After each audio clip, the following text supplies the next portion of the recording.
En esta tarde yo traigo para ustedes un mensaje muy especial y quiero confesarles algo francamente.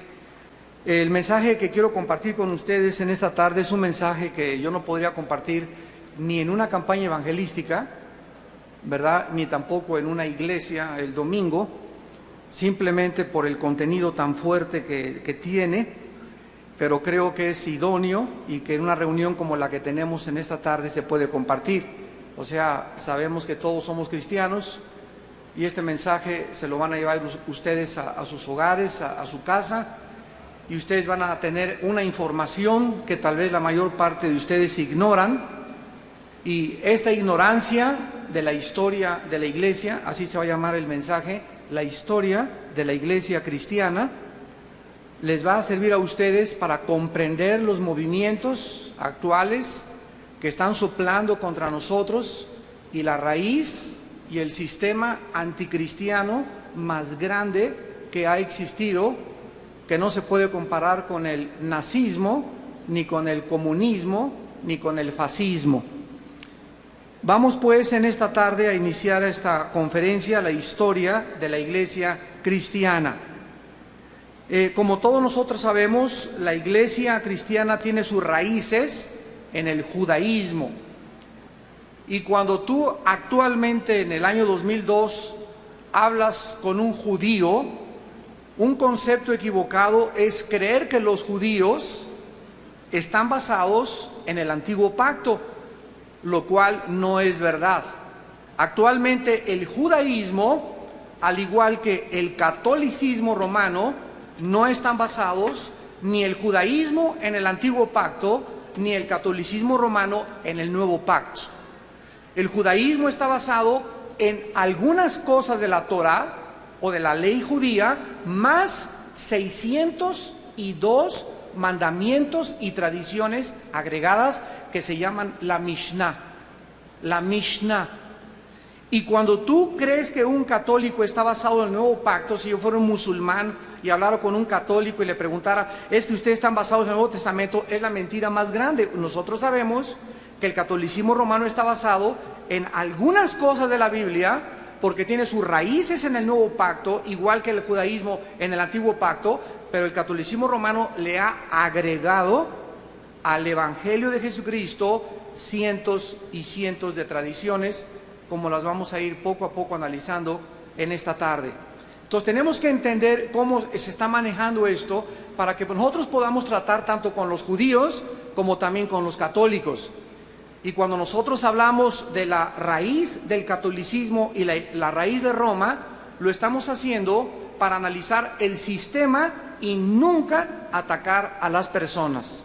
Porque amamos a los católicos, amamos a los musulmanes, debemos amar a los palestinos, pero debemos de comprender que el sistema que han ellos abrazado es totalmente herético, es satánico y tiene el propósito de arrastrarlos al infierno. En el libro de los Hechos, capítulo 2, versículo 42 al 47, vamos a comenzar con las primeras características que tenía la iglesia verdadera, primitiva, cristiana. Dice Hechos 2, 42 al 47, y perseveraban en la doctrina de los apóstoles, en la doctrina de los apóstoles, lo cual actualmente se ha abandonado. Y ahora se escucha continuamente esta frase: no hablemos de doctrina. Las doctrinas nos dividen y estas cosas no son importantes, cuando era la cuestión principal de la iglesia primitiva. ¿En qué perseveraban? En la doctrina de los apóstoles. Lo vamos a ir desarrollando poco a poco. En la comunión unos con otros, o sea, continuamente los cristianos primitivos tenían reuniones, comían juntos, cenaban juntos, buscaban la oportunidad de vivir y compartir las cosas espirituales. En el partimiento del pan y en las oraciones. Vemos pues cómo la iglesia primitiva tenía estas características: eran fervientes en la oración, participaban en las cuestiones doctrinales, sentían y pensaban una misma cosa, eran vidas llenas de gozo, llenas de amor, y además se caracterizaron porque eran defensores de la verdad. Eran guerreros de los pies a la cabeza. Aceptar a Cristo en los primeros siglos de la época cristiana era algo muy serio, porque el mundo odió a Cristo, también iba a odiar a sus seguidores. Jesús en Juan 15, 18 al 21 les dijo a sus seguidores: si el mundo me ha aborrecido a mí, quiero que sepan que a ustedes los va a aborrecer. Si el mundo me ha perseguido, a ustedes los va a perseguir. Entonces no estamos buscando jamás en la vida cristiana caerle bien a la gente, ni esperar que si seguimos a Cristo con todo nuestro corazón, esperemos que la gente va a simpatizar. Todo lo contrario, vamos a ver persecución. La persecución de los primeros cristianos arreció con tanta fuerza y era un impacto tan penetrante el que hicieron los primeros apóstoles y cristianos, que comenzaron primero a advertirles: no prediquen ese mensaje. Después vinieron los azotes, después vinieron las cárceles, después vinieron los castigos y finalmente, como la historia nos lo testifica, vinieron las penas de muertes, las ejecuciones y la Inquisición. El primer mártir de la iglesia fue Esteban. Hechos 7, 54 en adelante, dice la Biblia que cuando Esteban pudo presentarles toda la historia desde Abraham hasta sus días a los religiosos llamados fariseos, ellos estaban tan enojados, ellos estaban tan llenos de amargura, que no pudiendo resistir el espíritu de sabiduría de Esteban, tomaron piedras y lo comenzaron a lapidar, hasta que Esteban, cuando comenzó a recibir las primeras pedradas, Dios le abre los cielos y le da una gracia especial al primer mártir de la iglesia cristiana. Y antes de morir, Esteban ve a Cristo sentado, a Jesús a la diestra del Padre Celestial. Esto nos muestra que Dios nos da un mensaje a través de Esteban. Todos aquellos que habremos algún día de morir como mártires, no tengas que preocuparte que si vas a aguantar la tortura o si vas a defender tus convicciones. Dios nos promete a aquellos que vayan a morir como mártires que en el momento de la muerte Él estará con nosotros. Él nos dará una gracia especial para que en el momento de la muerte no le neguemos. Y si no le negamos cuando estábamos vivos, mucho menos le vamos a negar a la hora de morir. Uno de los más grandes mártires, Policarpo, en el siglo II, estaba colgado en la hoguera y se acerca el soldado romano y le dice: Policarpo, ¿qué no sabes que todo el mundo está contra ti? El César te da la última oportunidad para que te arrepientas y niegues al Jesús llamado el Cristo. Y dice Josefo y Tácito, los historiadores romanos de esa época, que Policarpo le contestó al soldado romano y le dijo: durante 85 años he servido a mi Señor. ¿Cómo habría yo de negarle a la hora de mi muerte? Después de Esteban, la persecución oficial contra la iglesia cristiana se inició con el incendio de Roma, cuando el emperador romano Nerón, en julio del año 64 después de Cristo, incendia la ciudad durante 6 días y 7 noches. Nerón asesina casi 2 millones de cristianos, de acuerdo al escritor Tácito. Fueron quemados vivos para alumbrar los parques públicos, fueron echados a los perros rabiosos, despedazados por bestias salvajes en el Coliseo romano. Les arrancaban con pinzas ardiendo la piel y las uñas, los acostaban en su excremento y en su orín bajo pesadas cadenas, sin agua y sin comida, hasta que morían. Los sentenciaban a trabajar desnudos en las minas, latigueados y durmiendo en el piso. El apóstol Pablo, en su primera carta a los Corintios, capítulo 4, versículo 11, escribe y dice: hasta esta hora padecemos hambre, tenemos sed, estamos desnudos, somos abofeteados y no tenemos morada fija. Nos fatigamos trabajando con nuestras propias manos, nos maldicen y bendecimos, padecemos persecución y la soportamos, nos difaman y rogamos. Hemos venido a ser hasta ahora como la escoria del mundo, el desecho de todos. Uno se pregunta, cuando comienza uno a revisar la historia de la iglesia, si los cristianos actuales estamos hechos de la misma pasta. Cristianos actuales que de todo se quejan, de todo murmuran. Ya no voy a la iglesia porque la hermana me miró feo y el pastor me habló muy duro y me voy a otra iglesia. Y cuando nosotros estudiamos todas estas cosas, nos damos cuenta que algo hemos perdido y algo ha salido de nuestra vida. Yo les decía a unos pastores hace poco, me hablaron de Colombia: hermano, ¿puede usted venir a predicar? Y ¿saben lo que me preguntan? Que cuántos eran mis honorarios. ¿Cómo que cuántos eran mis honorarios? Sí, ¿cuánto nos va a cobrar por venir? Y le dije, ¿de dónde sacaron eso? Hermano, es que en el último año los predicadores que vienen nos cobran y nos exigen hotel 5 estrellas, una limusina del aeropuerto y por lo menos $500 diarios. Y les digo, ustedes tienen la culpa por invitarlos, porque esas personas se llaman mercenarios del evangelio. Un siervo de Dios que te cobre o que te diga o que te ponga un precio para ir a una ciudad, no lo invites. El otro día estábamos en Puerto Vallarta y llegan a recogernos al hotel en una camionetita sin aire acondicionado y me dicen los hermanos, disculpe usted, hermano, que vengamos sin aire acondicionado en la camioneta. Y les dije, pues ¿quién cree que soy yo? ¿Quién cree que somos los siervos actuales de Cristo? ¿Qué a fuerza nos tienen ya que tener en lo mejor siempre? ¿Que no nos damos cuenta que los pioneros y los mártires de la palabra de Dios y de la iglesia cristiana eran hombres que hasta en petates tenían que dormir, que tenían que esconderse en catacumbas, que eran quemados vivos públicamente, que ser cristiano era una cuestión de vida y muerte? ¿Y en qué clase de iglesias y de cristianismo hemos llegado la iglesia del siglo del 2002? Hemos perdido todo aquello que Dios quiere que nosotros mantengamos, el fervor y la pasión por las almas. El apóstol Pablo escribe en 1 Corintios 9, ay de mí si no predico el evangelio, y gratuitamente presentar el evangelio de Cristo. Pero ahora cantantes, predicadores, hombres, profetas te cobran y ponen un salario a aquello por lo cual Dios nos manda hacerlo gratuitamente. Dice en 1 Corintios Pablo 9, yo cuando fui a ustedes a Corinto, no tenía ni para comer, pero no les quise ni pedir la ofrenda para no poner un tropiezo, porque ustedes tal vez no iban a comprender y ahora te mandan y te dicen, mándame un sobrecito de a 5, de a 10 o de a 15,000 pesos.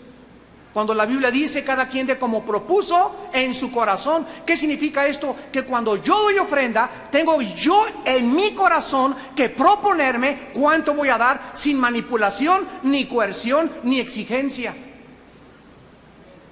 Y cuando nosotros comenzamos a alejarnos de los principios fundamentales de la palabra de Dios, es cuando verdaderamente nos vamos a ir dando cuenta que cada vez la iglesia se acerca más y más a la apostasía.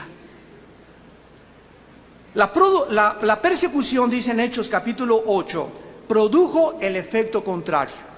Los miembros de la iglesia fueron esparcidos por toda Judea y Samaria predicando el evangelio. Dice Hechos 8:4, pero los que fueron esparcidos, o sea, por causa de la persecución, iban por todas partes anunciando el evangelio.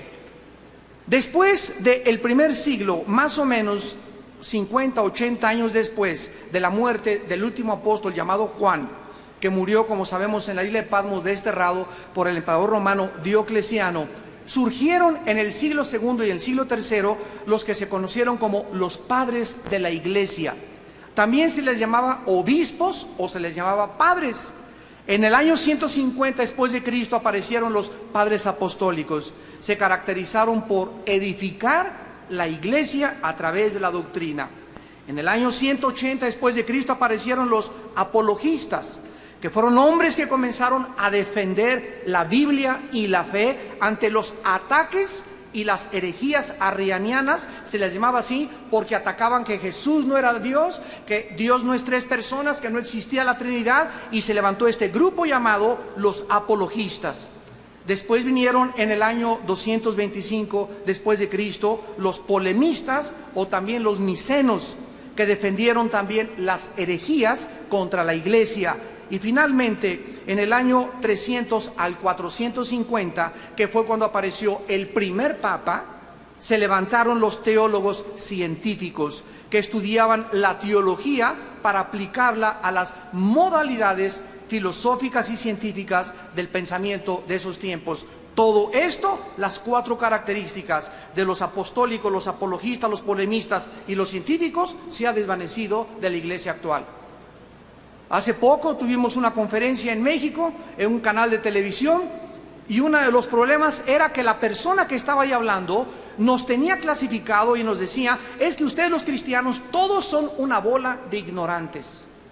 Ustedes no tienen respuestas ni a la fertilización in vitro, no podían contestar qué es la eutanasia, nadie podía contestar un pastor si es permitido la clonación. ¿Cuáles son las bases científicas y las bases morales para decir que la clonación es algo en contra de la palabra de Dios? ¿Qué pruebas me puede usted dar de que el aborto realmente no es, puede ser legítimo? ¿Está en contra del condón del cristianismo? Y todas estas preguntas, hermanos, nosotros necesitábamos contestarlas. ¿Qué harías si te preguntaran una señora en consejería en tu iglesia: oiga, hermano pastor, pues fíjese que no podemos tener hijos, podemos bíblicamente tener un hijo a través de una fertilización in vitro? Y tú le contestas: ¿con qué se come eso? ¿Cuál es nuestra opinión ante un periodista acerca de la eutanasia? ¿Qué pensamos acerca de los musulmanes? ¿Qué tanto conoces acerca de los musulmanes? ¿Sabes quién fue Mahoma? ¿Sabes en qué se basan las sutras, que son los capítulos en los que se divide el libro del Corán? ¿Sabes realmente si es verdad o no es verdad lo que dijeron en el canal 13, que no es verdad que el Corán implique nunca contra la guerra? Eso lo dijo un comentarista de este canal, diciendo que él había traducido el Corán al español y que no había ningún versículo que dijera que eran bélicos los musulmanes. Cuando yo estaba oyendo esas sarta de barbaridades, me estaba dando cuenta que la gente que no opina y que no contradice estos ataques es porque no le ha interesado estudiar las filosofías y lo que está a la par relevante a la doctrina cristiana. Y vivimos en un mundo cibernético. Vivimos un mundo donde tenemos que presentar, ¿qué cosa? Defensa de la esperanza que hay en nosotros. ¿Qué le estoy diciendo, amados santos? Que necesitamos estudiar, necesitamos leer. Dice un podium que hubo hace poco en México: el 88% de los mexicanos leen un libro al año. México es de los últimos países en el mundo donde se lee, comparado con 42 a 55 libros que se lee un francés, un italiano o un inglés en Europa. Y aquí no estoy diciendo que debemos de conservar el intelecto, pero por favor, por lo menos lee libros cristianos, ya deja el Calimán. Hermano, yo aquí, ¿cómo puedes saber? Pues leyendo. Una vez me preguntó un estudiante de teología: hermano, ¿cómo puedo saber esto? Que la ciencia, pues leyendo. Cultivando nuestro intelecto, cultivando nuestra memoria. Si tú no lees y no desarrollas el bendito hábito de la lectura, ¿dónde está en la Biblia? Pablo le dice a Timoteo: mientras voy, ocúpate en la lectura. Un cristiano, estás en el banco, puedes estar leyendo la Biblia, memorizando la palabra, en cualquier cola, en el supermercado, en tu coche, en cualquier momento que tú tengas libre, lee. Y mientras tú no tengas esa hambre por conocer, esa hambre por saber, te vas a quedar en la mediocridad, te vas a quedar estancado. Y Dios no nos llamó a eso. Dios no nos llamó como Daniel, que podamos superar, que hay un espíritu superior, porque ese espíritu lo tenemos, y que podamos, a la luz del siglo que vivimos, presentar defensa del evangelio a la luz y a la relevancia de los avances tecnológicos y científicos y de la filosofía actual del siglo XX.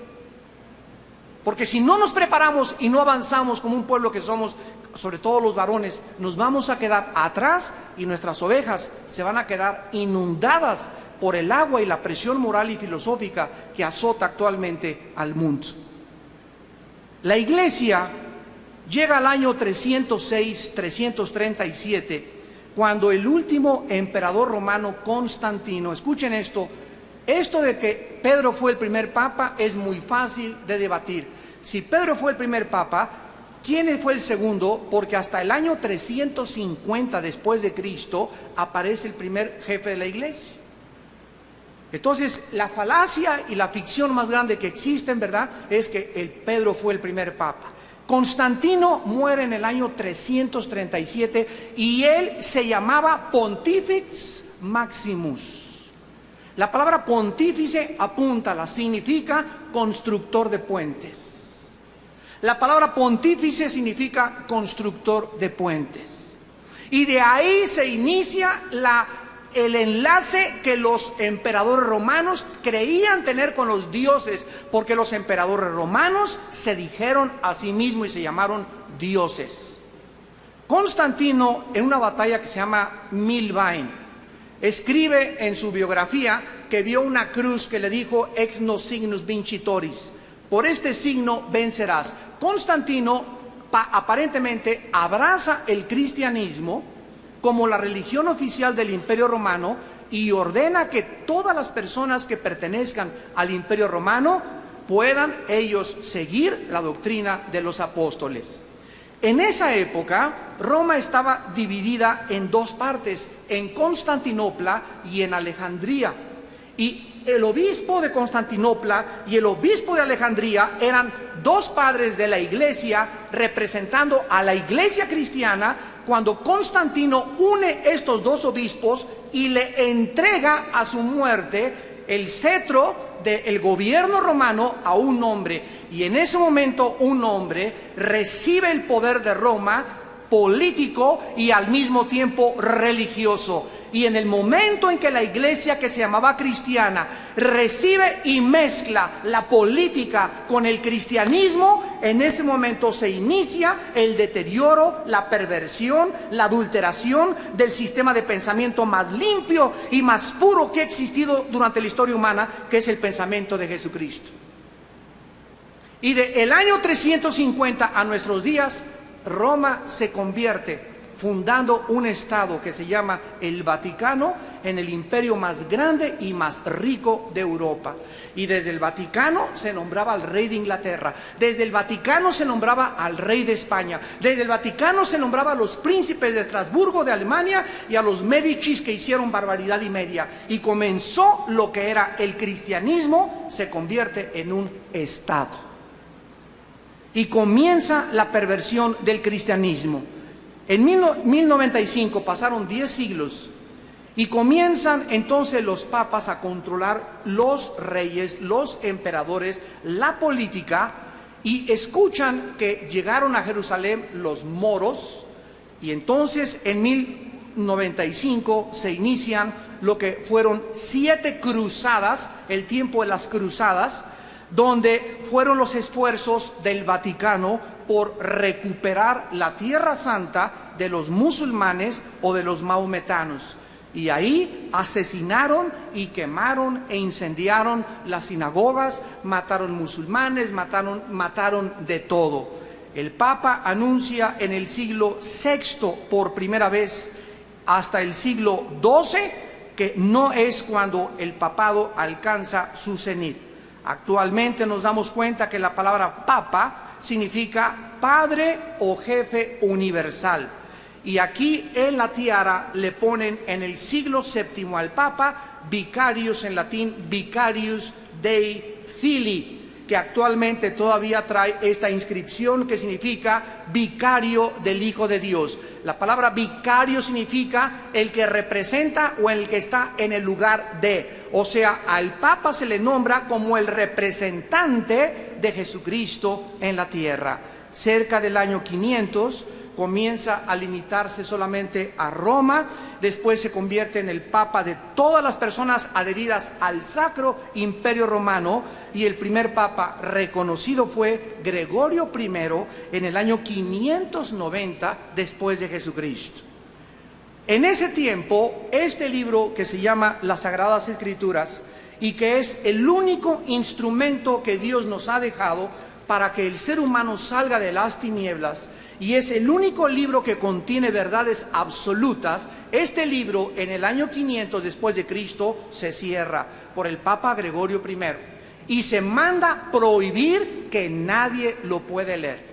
En el momento en que se cierra la Biblia, el ser humano sustituye y comienza a introducir a la corriente del cristianismo bajo el gobierno del Vaticano aproximadamente 24 herejías en los próximos siglos. En el año 385 se introducen las oraciones por los muertos y la señal de la cruz. ¿Qué significa la persinada? Es un símbolo de superstición de los babilonios que implica que cuando una persona se persina, al hacerse la señal de la cruz, está simbolizando que él está bajo la protección de Dios a través de este símbolo supersticioso. En el año 475 se introduce la adoración a los santos como intercesores. En el año 394 la misa se introduce como el símbolo y el ritual más poderoso de la Iglesia romana. No sé cuántos de ustedes como hombres de Dios sepan lo que es la misa. La misa no es la Eucaristía, la misa no es un rito, la misa es, de acuerdo al Segundo Concilio de Trento, la repetición del sacrificio de Cristo por los vivos y por los muertos. En otras palabras, acuérdense cuando hablaban en latín, yo fui monaguillo y gracias a Dios que no fui de los de Estados Unidos porque no hubieran violado, ¿verdad? Pero aquí en México está gruesa la cosa ya. Cuando entrábamos, yo me eduqué en colegio de lasallistas en México, primaria, secundaria, preparatoria, universidad, estuve en el colegio de La Salle, y entrábamos a la iglesia y el padre decía, introibo al altare Dei en latín, que significa, me introduzco al altar de Dios. Le contestaba, Deum quiletifica juventutem meam, quia tu estudios, quia me repuliste, inceda me vistis, que significa, me introduzco al altar de Dios, y se le contesta, a ofrecer el sacrificio de Cristo por los vivos y los muertos. Miren ustedes lo que sucedió. El sacerdocio levítico en el Antiguo Testamento era un hombre que se llamaba el sumo sacerdote, que entraba al lugar santísimo y ofrecía en el mes de Tishri, en el 7º mes del año, el sacrificio en el día de Yom Kippur para todo el pueblo de Israel. Muere Cristo y dice Cristo en Hebreos 7, Hebreos 8, que ahí termina los rituales y los ceremonialismos. Roma se brinca la cruz. Y la misa es la continuación del orden levítico. O sea, siguen ofreciendo sacrificios. Y ante la Biblia y el libro de los Hebreos, la misa es la más grande abominación que existe dentro de ese sistema religioso. Entonces, pueden quitar los santos en la Iglesia Católica, pueden cantar como nosotros, pueden quitar la confesión, como lo vamos a ver en el Segundo Concilio Vaticano 1962, pero mientras la misa siga, y no la van a quitar nunca, es algo abominable a los ojos de Dios. En el año 485 se establece el celibato sacerdotal. Si tú quieres servir a Dios, no te puedes casar. Y miren ustedes, nada más de enero a mayo de este año, en Estados Unidos, más de 300 sacerdotes pederastas. La pedofilia es una enfermedad de hombres que son atraídos sexualmente por los niños. En la iglesia cristiana oímos, ¿verdad?, que sacerdotes hay un adulterio que se fue con la del coro, etcétera, etcétera, etcétera. Pero ningún sistema religioso, ni los musulmanes, ni los judíos, ni los budistas, ni los cristianos evangélicos hemos oído tal abominación en los últimos 3 o 4 siglos. Que 300 hombres hayan abusado de niños menores de 12 años sexualmente. ¿Quién tiene la culpa? La culpa la tiene el sistema. De hacerles creer lo que dice la Biblia en 1 Corintios 7.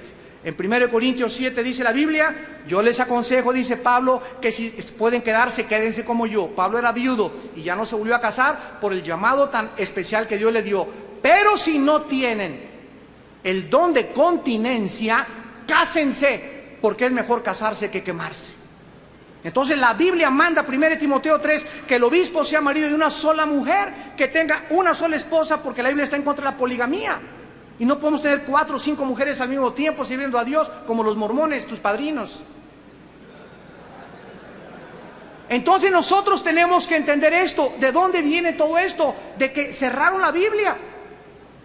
Y se creyó que para servir a Dios no hay que casarse. ¿Por qué? Porque el sexo se convirtió en un tabú y se enseñó que era sucio, que era inmundo. Yo me acuerdo mi abuela todavía materna que nos decía que cuando tenía relaciones con mi abuelo, estaba vestida. Habían prohibido todavía hace 40, 50 años que se desvistiera para tener sexo.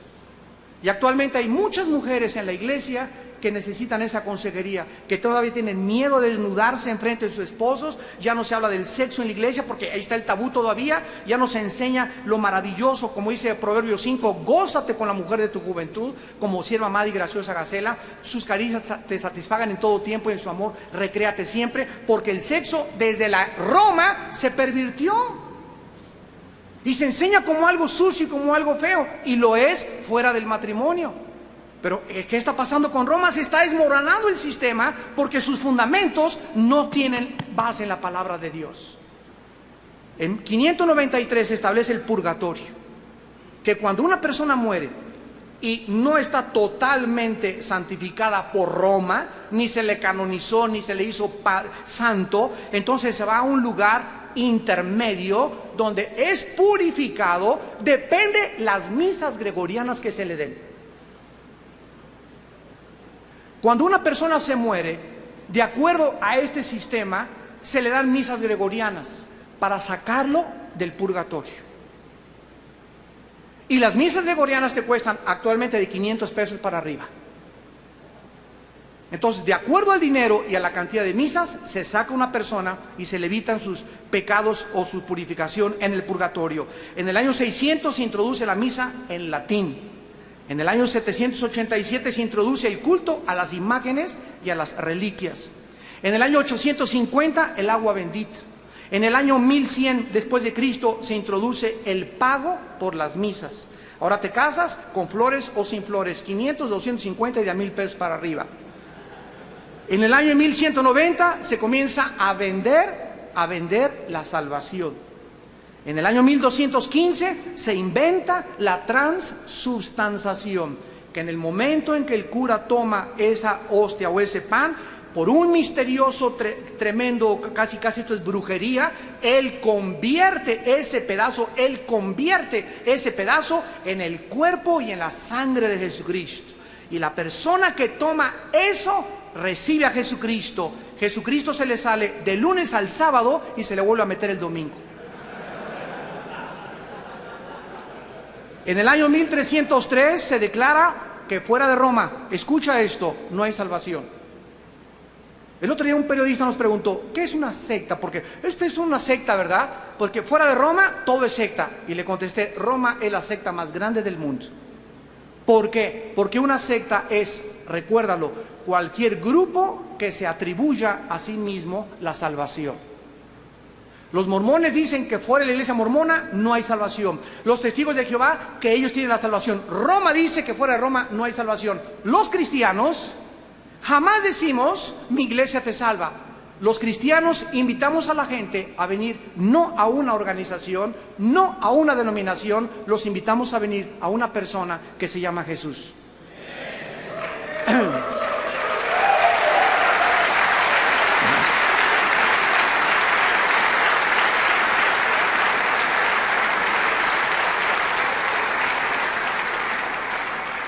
Si todas estas cosas tú no las comprendes, ¿cómo vas a defender tu fe? 1634 se promulga el proceso de la canonización, que significa investigar al muertito y preguntarle a la criada, a la sirvienta, al lechero, al panadero que le vendió pan, cómo se portaba. Y cuando se reúne una supuesta información donde no rompió ningún plato, entonces se le declara santo, se le canoniza y se le levanta como otro intercesor de la iglesia. Es interesantísimo lo que está pasando actualmente en México. Los historiadores y antropólogos de Cambridge, Inglaterra, 2 profesores de historia de la Universidad de Harvard en Estados Unidos y 3 historiadores mexicanos, los más renombrados, entre ellos Alfredo Kraus, doña Laura Guzmán, que ya murió, y el doctor Arnaiz Cifrex, un antropólogo famosísimo del siglo pasado, todos declararon que el ayate de María en la villa es una pintura del siglo XVI pintada por manos humanas. Y que no existe la mínima historicidad de Juan Diego. Que no existe nada absolutamente. y que todo comenzó con un fraile llamado Fray Bartolomé de las Casas, en el año 1650 después de Jesucristo. ¿Y cómo es posible que no habiendo historicidad, habiendo pruebas científicas de que el ayate es hecho por manos humanas, se atrevan a venir a México y declarar a un hombre inexistente como un santo para que interesara por los demás? ¿Saben lo que contestaron los teólogos de la Iglesia Católica en México? Es cuestión de fe. Espérame tantito, compadre. Aquí no es cuestión de fe, porque la fe no es ciega. La fe bíblica tiene un objeto que es la persona de Jesús. Y la historicidad de Jesús, gracias a Dios que no es Juan Diego nuestra fe, la historicidad de Jesús es tan grande que a Jesús se le llama el más grande revolucionario de la historia, y su impacto en la historia fue tan grande que dividió la historia entre antes de Cristo y después de Cristo. Juan Diego ni siquiera en su casa lo conocen.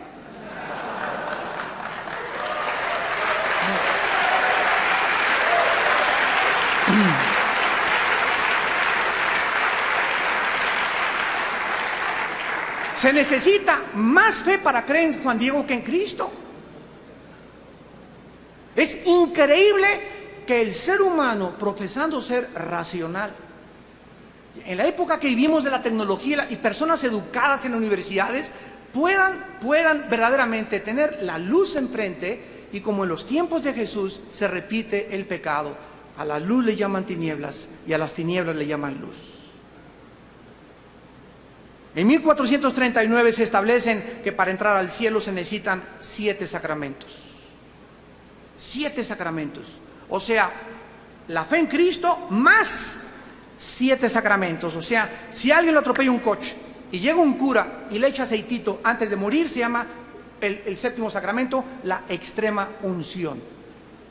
¿Qué significa esto? Que esa persona, si recibe el aceitito antes de morir, tiene garantizada su entrada al cielo, aunque haya sido discípulo del mocho orejas.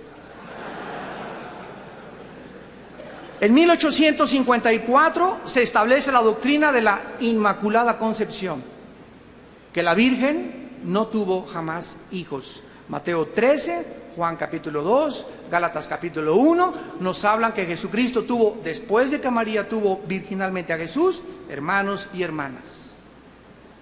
Pero de acuerdo a ellos, ¿verdad?, no hay hermanos. Y cuando tú hablas con un católico te dice, eran primos o parientes cercanos. Espérame tantito. Cuando Jesús estaba enseñando en una clase de estudio bíblico, le tocaron y le dijeron, te habla tu madre y tus hermanos. Es que todos eran hermanos. Espérame tantito. La hermandad se estableció hasta el momento de la cruz del Calvario. Antes de la cruz no había tal hermandad. Cuando Jesús en la cruz le dijo a María, María, mujer, no le dijo madre, le dijo mujer, he ahí tu hijo, que tenía Juan. Y Juan no era hijo legítimo de María. Y a Juan le dijo, he ahí tu madre. Ahí Jesús en la cruz estableció la familia espiritual. Mi madre y mis hermanos son los que hacen la voluntad de mi Padre. Entonces, cuando un católico comienza, un cura, un obispo, el que sea tu padrino, el que te haya bautizado, a discutir y arreglar estas cosas, tú tienes que tener argumentos. Llegó el momento que tenemos que defender la fe. Tenemos que presentar defensa con espíritu y mansedumbre de la esperanza que hay en nuestros corazones. 1 Pedro capítulo 3, Filipenses capítulo 1. Estoy puesto, dijo Pablo, para la defensa del Evangelio. Y muchas veces hasta nuestra vida tendrá que correr por el medio y tendrá que estar en medio de nuestra vida con el tal de presentar con valor y no tenerle miedo al ser humano. En 1950 se declara que María ascendió sin morir al cielo. Y en 1860 se declara la infalibilidad papal.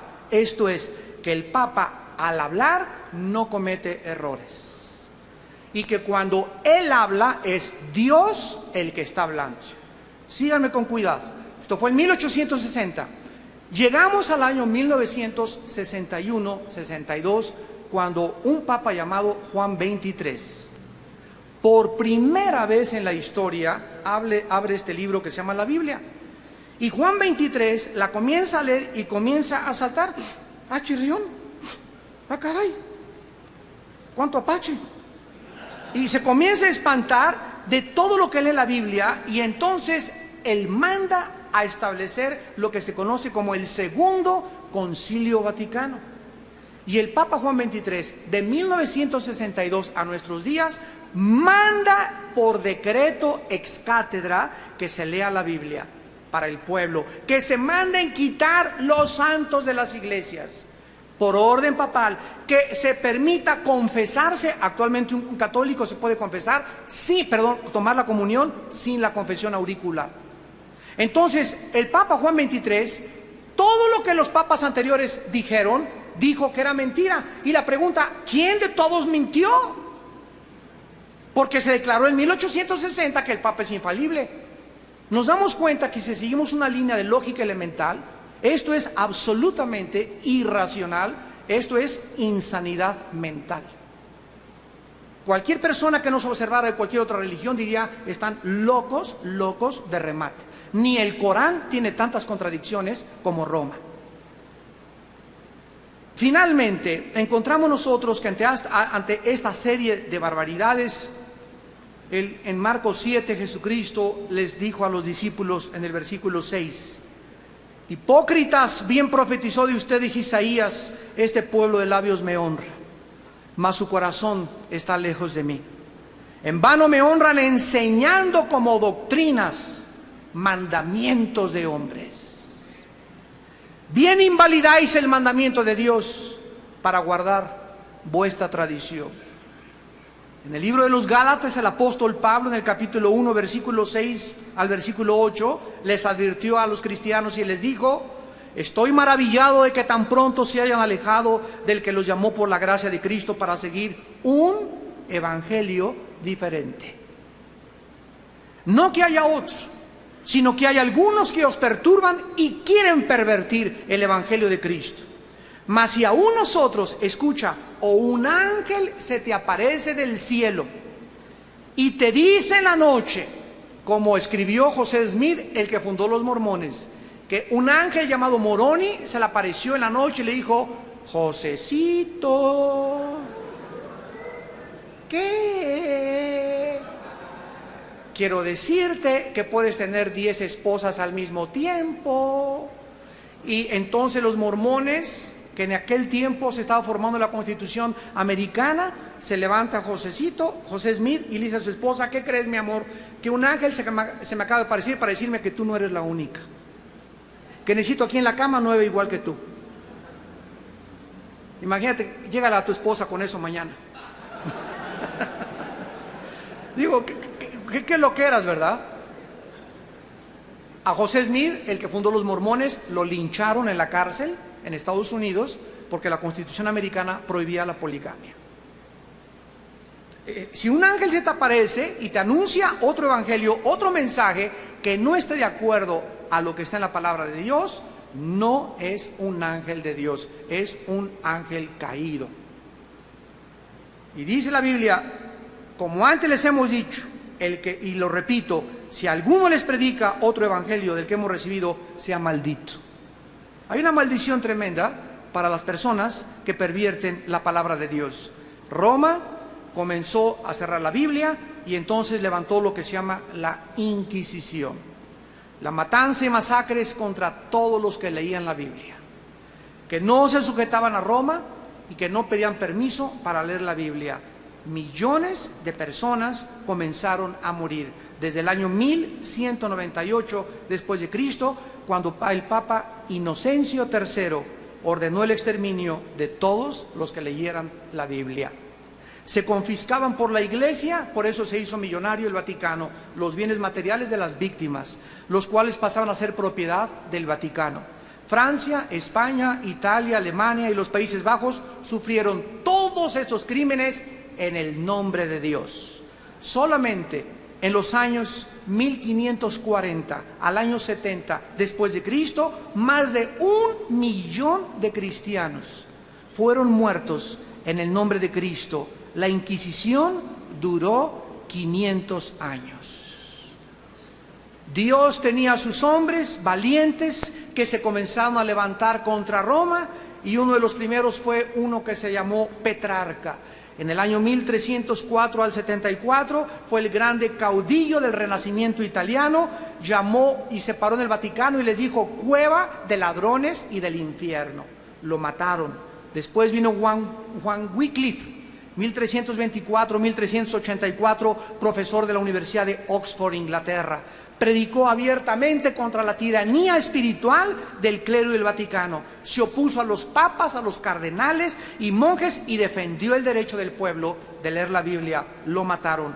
Juan Hus, 1369-1415, rector de la Universidad de Praga, discípulo de Wycliffe, predicador intrépido que atacó los vicios del clero y el estado corrompido del Vaticano. Condenó la venta de indulgencias, rechazó las enseñanzas del purgatorio y fue quemado vivo junto con sus discípulos, condenados a muerte por el Vaticano. Giacomo Savonarola, un monje originario de Florencia, Italia, 1452-1498 después de Cristo, denunciaba como un profeta hebreo el sensualismo, los vicios y los pecados del Vaticano. De forma milagrosa, la ciudad de Roma comenzó a reformarse. El Papa Alejandro VI lo quiso callar y lo ofreció a hacerlo cardenal. Lo ahorcaron y lo quemaron en la Plaza Mayor de Florencia 19 años antes que Martín Lutero publicara sus 95 tesis en la Catedral de Wittenberg, Alemania. Y así llegamos a la vida de Martín Lutero y la gran reforma del cristianismo. Martín Lutero era un ex monje que vivía atormentado en un monasterio de Alemania. Encabezó el cristianismo la lucha por la liberación de la institución más despótica de la historia, el catolicismo romano. Nació en la ciudad de Eisleben, Alemania. Ingresó a la Universidad de Erfurt, 1501, para estudiar leyes. En 1505 ingresa a un monasterio. En 1508 comienza a leer el libro de Romanos a escondidas y descubre en Romanos 1:17, el justo por la fe vivirá. El Papa Sixto IV, en el año 1476, había inventado que se fuera por Europa y se vendiera la salvación. Y había un monje ex dominico llamado Juan Tetzel que llegó a Alemania cuando Lutero estaba en el monasterio y gritaba en las calles: todos aquellos que en este momento echen un chelín o una moneda de oro, 40 años menos de purgatorio, y si le echan 3 chelines, la salvación garantizada y firmada por el Papa. Se llamaban bulas papales y eran documentos que a la persona que le echara el oro se le podía entregar el documento de la salvación. ¿Te extraña? ¿Te sorprende? Actualmente hay predicadores que te dicen: mándame tal dinero y oraré a Dios para que te proteja del diablo. Mándame esto en el sobre y te garantizo que el diablo no te va a tocar. ¿Nos sorprendemos de esto? Todas estas cosas han entrado con diferentes espíritus a la iglesia de nosotros. Y de una u otra forma hay personas en la televisión que te dicen: mándame este dinero y te mando un trapito ungido para que lo pongas en tu cojín y te sanes de los dolores de cabeza. Te mando un trapito ungido para que oren por tu familia, por tanto y tal. Y las personas, los cristianos, les mandan miles de dólares por trapitos ungidos.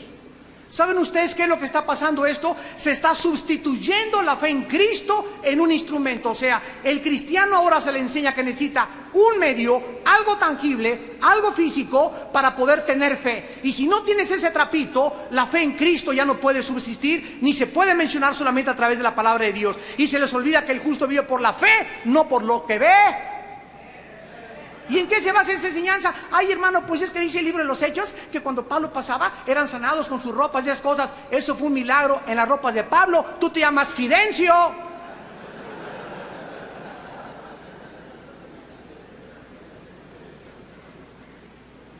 Esto horrorizó a Lutero. Y el 31 de octubre de 1517 agarra a Lutero y se va a la principal catedral donde todo mundo el domingo llegaba y clava en la mera puerta lo que se llamó las 95 tesis. ¿Qué decían las 95 tesis? Lutero dice: esto dice la Biblia, esto dice el Papa. Y ahí se los dejo de tarea. ¿A quién le van ustedes a hacer caso? Esto incendió Europa. En 1520 el Papa León X excomulga a Lutero y le ordena que se retracte en un lapso de un mes, so pena de muerte. Lutero quema públicamente el documento del Papa el 10 de diciembre de 1520. En 1521 lo llama a Lutero el emperador Carlos V, emperador del Sacro Imperio Romano, Alemania, Austria y España, a que se presentara a la Dieta de Worms. Y en la Dieta de Worms estaba el Papa con todos los cardenales aquí y con todos los cardenales a la izquierda. Lutero, te ordenamos que te retractes. Lutero entra tranquilo, dominado por el Espíritu de Dios, con una Biblia en la mano, y la pone enfrente de todos y les dice Lutero: simplemente, señores caballeros, si ustedes me demuestran con este libro que yo estoy equivocado en lo que clavé en la catedral de Wittenberg, me retracto enfrente de ustedes. Pruébenme con la Biblia que estoy mal. Como nadie pudo oponerse a él, lo condenaron a muerte. Los príncipes de Estrasburgo lo protegieron, y en 1529 el Vaticano prohíbe, so pena de excomulgación y pena de muerte, que el que leyera cualquier escrito de Lutero lo quemaban vivo. En 1559, más de 400,000 protestantes, que les llamaban los hugonotes, fueron quemados vivos. El Papa Paulo III ordena el exterminio de los cristianos, para lo cual funda un grupo que se llamó los jesuitas, encabezados por un militar llamado Ignacio de Loyola, para que los persiguiera por toda Francia, y al que trajera la Biblia lo asesinaran y lo atravesaran con la espada. Catalina de Médicis, madre del rey, ordena matar la noche del día 24 de agosto de 1572 a más de 1,000,000 de cristianos, y para conmemorar la matanza el Vaticano ordena acuñar la moneda de la matanza de San Bartolomé. Después de Lutero se incendia Europa, se convierte en cantidad de gentes, muchos comienzan a leer la Biblia y nos damos cuenta que Europa tiene 6 siglos adelante de nosotros en el Evangelio. Todos los que eran perseguidos por el Vaticano llegaron a Rhode Island, a Estados Unidos de Norteamérica, en el año 1607. Se llamaban los puritanos anglicanos, y después llegaron al estado de Virginia los bautistas, colonizando Rhode Island bajo el liderazgo de Roger Williams. En 1681 llegaron los cuáqueros al estado de Pensilvania, y todos estos grupos que fundaron al país de nuestros primos del norte, fueron fundado el país por todos los que huyeron perseguidos por la Biblia, y todos los que fundaron Estados Unidos llegaron a Estados Unidos con la Biblia en la mano. Había una película que se llamaba, no sé si me acuerdo que se la hayan visto, Los Pioneros, donde todos, ¿verdad?, oraban a la hora de la comida, tenían la Biblia, y se establece el juicio, las leyes civiles, el gobierno civil en Estados Unidos, y hasta la fecha los jueces en Estados Unidos hacen jurar a las personas sobre la Biblia si es verdad o no es verdad. El presidente de Estados Unidos, para tomar posesión, tiene que jurar sobre la Biblia. Después de este movimiento vinieron las misiones mundiales, 1700, 1800, más o menos, siglo XVIII, siglo XIX, que fue el movimiento más grande de la historia del cristianismo, y nos provee historias llenas de heroísmo. Por primera vez Estados Unidos comienza a mandar misioneros al mundo, como David Livingstone, Hudson Taylor, que funda las misiones en China, William Carey, que lleva el evangelio a la India, Morrison, Moffat, hombres que llevan y arriesgan su vida al mundo entero. Y comienza a llegar el siglo XIX y el inicio del siglo XX, cuando comienzan las organizaciones cristianas a mandar a casi todos los pastores a Alemania a estudiar teología, donde predominaba el racionalismo alemán y el racionalismo de Jacques Rousseau, un filósofo francés ateo. En 1930 se juntan las principales denominaciones cristianas en Estados Unidos y establecen las 8 bases que forman la doctrina fundamental de nosotros. Escucha esto: cualquier iglesia o cuerpo o organización que crea estas 8 cosas son nuestros hermanos en Cristo. Número 1, la inspiración de la Biblia. como la única regla de fe y conducta para nuestra vida, inerrable e infalible. Número 2, el nacimiento virginal de Jesucristo. Número 3, la deidad de Jesucristo. Número 4, la Trinidad. Número 5, la resurrección corporal de Cristo. Número 6, la salvación por gracia sin ninguna otra obra, ni sacrificio, ni rito, ni sacrificio, ni peregrinación, ni cualquier cosa. La salvación es por fe, nada más. Número 7, la redención. Solamente la sangre de Cristo paga los pecados. Y número 8, la necesidad intrínseca del ser humano de nacer de nuevo. Que mientras el ser humano no sufra una regeneración por el Espíritu Santo, no puede entrar al reino de Dios. Estas 7, 8 declaraciones ponen y tapizan lo que se llama ahora el fundamentalismo. Entonces tú puedes creer en lenguas o no puedes creer en lenguas. Puedes creer que los cristianos tienen demonios o que no tienen demonios. Puedes creer en la risa o no puedes creer en la risa. Todas esas son no esenciales. Pero si cualquiera de estas no la crees, aunque creas los que te acabo de mencionar, nos vamos a ver en el cielo. Porque estas son los que forman el fundamento de la iglesia cristiana. Después llegamos a 1960 y después de que se introducen todas las herejías del racionalismo a Estados Unidos, fíjense ustedes, la Universidad de Harvard, la Universidad de Princeton, la Universidad de Yale, las fundaron pastores cristianos.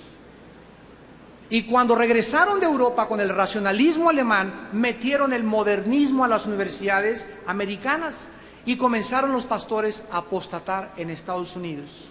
A México nos llega la teología de la liberación, no la de demonios. La teología de la liberación es un sistema hereje que dice que el comunismo se puede mezclar con el cristianismo. Un curita llamado Camilo Torres en el Centroamérica estaba cansado de que la gente no se convirtiera y agarró la ametralladora y dijo: vamos a pelear por los pobres a través de un evangelio social.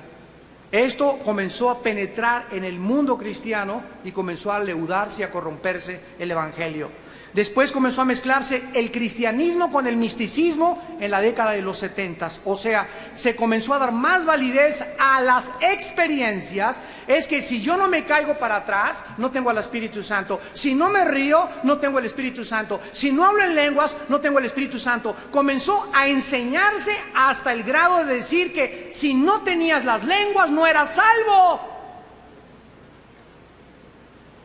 Y comenzó a entrar todas estas corrientes y comenzó la gente a buscar qué cosa. Llegaban a la iglesia y todos hablando en lenguas. Entonces los cristianos nuevos que se acaban de convertir, ¿qué anhelaban? ¿Qué buscaban? Experiencias.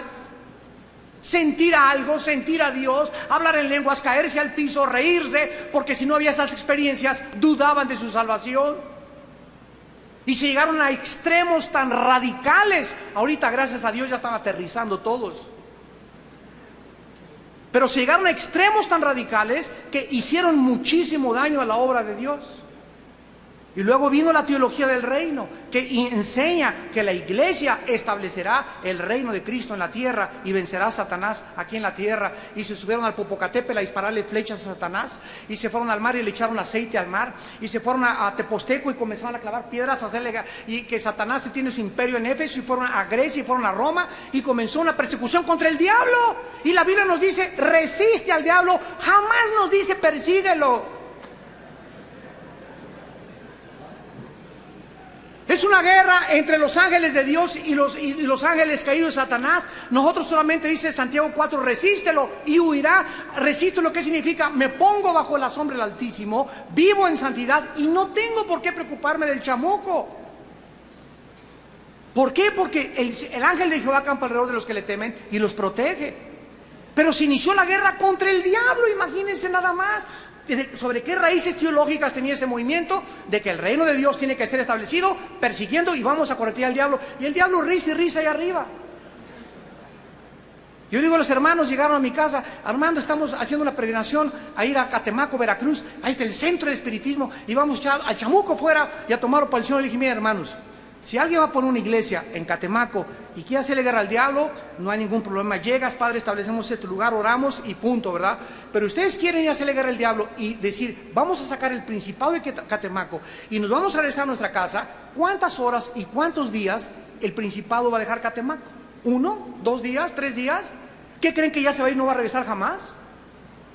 Entonces comenzamos, ¿qué cosa? A desviarnos de la predicación del evangelio y a perder el tiempo en una guerra en la que no tenemos parte. Lo mismo que hizo Hitler en la Segunda Guerra Mundial.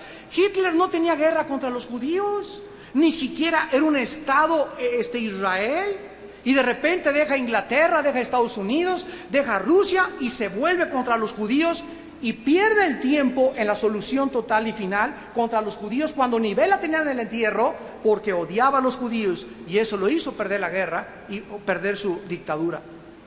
Y lo mismo que hace el diablo con sus mismos siervos, lo hace también en la iglesia. Y tenemos que tener discernimiento para no dejarnos llevar por cualquier viento de doctrina. Necesitamos estar establecidos, hermanos, en la palabra de Dios. Necesitamos meditar día y noche en este libro de la ley. Necesitamos leerla a tiempo y predicar a destiempo y exhortar, porque vendrá tiempo cuando no querrán oír la doctrina. La gente ahora tiene comezón de oír y tiene comezón de oír cosas que no están en la palabra de Dios. ¿Y por qué? Porque esta es la razón por la cual el diablo nos quiere sacar de nuestro objetivo principal. ¿Cuál es el objetivo de la iglesia? El objetivo de la iglesia es uno y siempre ha sido el principal: ir y predicar el evangelio a toda criatura. Si tu iglesia no tiene evangelismo, si tú no eres un ganador de almas, aunque te rías, te caigas para atrás, te eches machincuepas y te hagas piruetas allá abajo en el suelo, mientras tú no seas un ganador de almas, se te olvida que el Espíritu Santo nos fue dado y el poder de Dios para ser testigos. No para experiencias místicas, para ser testigos. Si Dios te quiere tumbar al suelo, si Dios te quiere hacer que te rías, eso es un problema de Dios, Él es soberano. Pero no busques eso. Busca a la palabra, busca tu relación con Dios, busca tu comunión con Dios y deja que Dios pueda trabajar en tu vida de una forma libre y soberana. Y cuando nosotros acabamos en este siglo en el que estamos comenzando a predicar el evangelio al mundo entero, nos damos cuenta que la segunda misión de la iglesia es el discipulado. ¿Cuántos estudios de la Biblia tomas a la semana? ¿Cuántos estudios tú como pastor o como hombre de Dios a tu familia, a tus hijos, les enseñas la Biblia todos los días? Si tú no eres una persona que gana las almas y discipulas a alguien, no has entendido la comisión cristiana: ir a predicar el evangelio y a ser discípulos. Y mientras Él viene, hermanos, que Dios los guarde en paz, que les dé entendimiento, que oremos por todos aquellos que han sido atrapados como las moscas en la telaraña en el sistema romano católico, que es el sistema más anticristiano de toda la historia del cristianismo. La gente está y sigue ciega, pero tenemos que amarlos a ellos, pero estar en contra del sistema. Ora por tus familiares que pertenecen a ese sistema. Dicen Judas, algunos que dudan, arrebátalos del fuego. Tenemos ya, el tiempo se nos acaba, que ya no andamos con medianías, que, ay, pues no lo quiero ofender. Jesús vino a ofender con la predicación de la verdad.